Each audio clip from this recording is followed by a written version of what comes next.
Hi everybody, I'm Gunta Eichert with Academy Games, and you are watching Dad versus Daughter. I hope you guys enjoy your games and have fun playing as a family. The following episode of Dad vs. Daughter was made possible by a contribution from Academy Games. 1812, The Invasion of Canada, is the first game in the Birth of America series from Academy Games. Now, we've already covered 1775 and 1754 on the channel, so if you'd like to see what those games are like, you can check those out.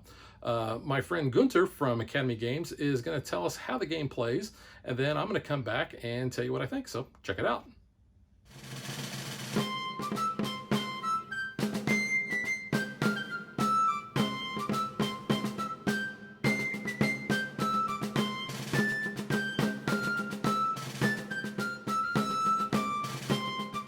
All right, now we're going to take a look at the third game. It's not the third that came out in the series, but historically it's the third. This is 1812. Now Gunter's going to tell us more about it. Yeah, this is 1812. Now, just to be clear, this covers the War of 1812, just so you don't get confused. But yeah, and this was actually the first game in the series, and it's what started it all. But again, you know, 1775, all the colored cubes were very kind of mixed up, while here you have the Americans in the south and the British in the north. But what's unique about this game is it's actually a 5-player game. 2 players play on the American side, 3 players play on the British side. And this is the only game of the 3 where a player directly controls the Native Americans. In the other games, you can ally yourself with Native Americans, but both sides can do that. This game, they only fight for the British, and they have some cool special powers because they know the lay of the land better than the Americans or the British do. Again, this is a 2 to 4 player game. It also plays about an hour, light rules. One of the unique things about all these systems is that 2 things. You do not know the order of turns. Are you able to see the turn cubes? Yeah. So you have the turn cube there, and you don't know the order of play each new turn. You also don't know when the game is going to end. The game can end on round 2 or after, but only after one side have played 2 special cards they have called treaty cards. So you're trying to end the game when you think you can win, will have the most VPs, but you still play until the end of the round.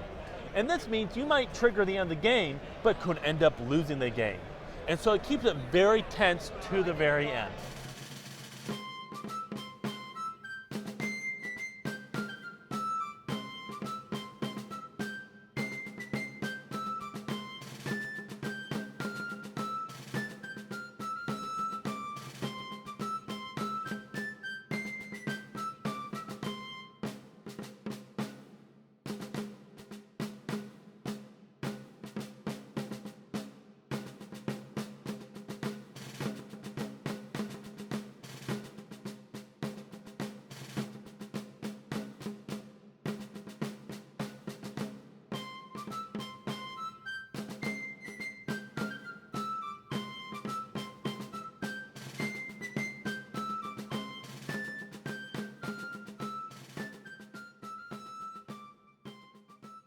I've mentioned many times how growing up, I hated the game of Risk. In fact, that kept me from playing a lot of area control games. And when I first saw the Birth of America series, it kind of brought those same feelings back of, man, that looks a lot like Risk.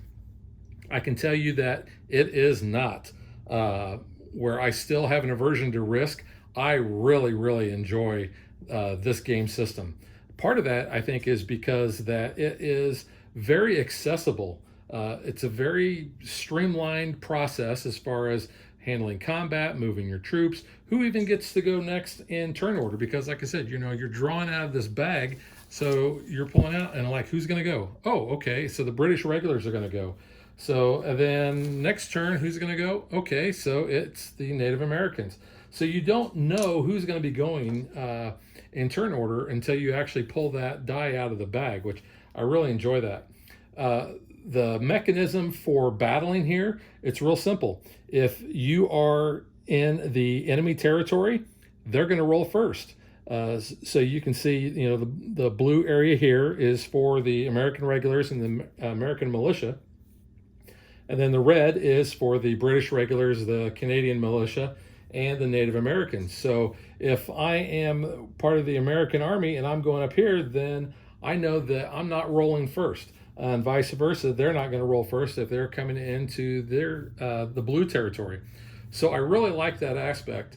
I like the fact that, you know, the die rolls, these are very simple. I'm rolling. Okay, I got 2 hits and a command decision. The command decision means I can retreat or I can not retreat. And then you also have, you know, your fled symbol. So I know that I'm going to get those reinforcements back, and I'm going to be able to maybe distribute those in a different part of the board. So all of that together has made me really enjoy playing 1812, 1775, and 1754. So I, like I said, highly recommend playing this, especially if you are looking to kind of get into maybe a little bit of wargaming there. But you're intimidated by some of the mechanics of a lot of the other games. I think the entry-level aspect of this is really going to pull you in. Plus, there is the historic references here. So I like being able to play a historic game. I like the fact that between all the games in the series, the maps are different. I like the fact that the rule book also includes the historical background. I also really enjoy the artwork that's on the cards. So you can see there's the back of the American militia.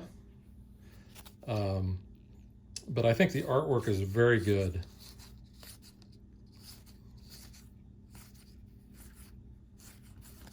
The rest of the components, I think the board is, it's functional. It's really not a whole lot to look at, but that's kind of what you expect in a war game.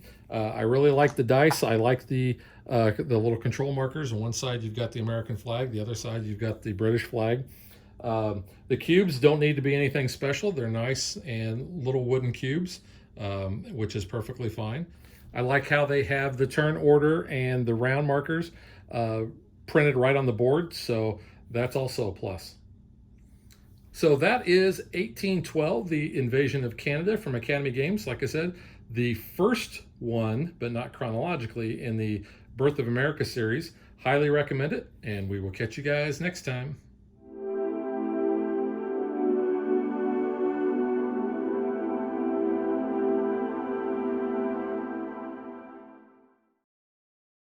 If you would like to support us, you can visit patreon.com/dadvdaughter.